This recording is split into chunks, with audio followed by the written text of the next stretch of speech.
Hello, welcome back guys to Sportaria channels here. Today in this video I'm going to show you a tutorial how to log into a Disney Plus account on iPhone. But before it, I hope you guys click subscribe and the bell button to support the channel. And so now without any further ado, let's get started to the video. Well guys, firstly of course you just have to download first for the Disney Plus applications, and also you have to make sure that your phone is already connected to the internet.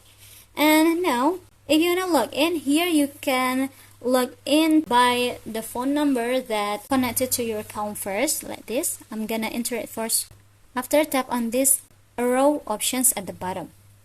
Now here you can check the verification code that send it to your email address that connected.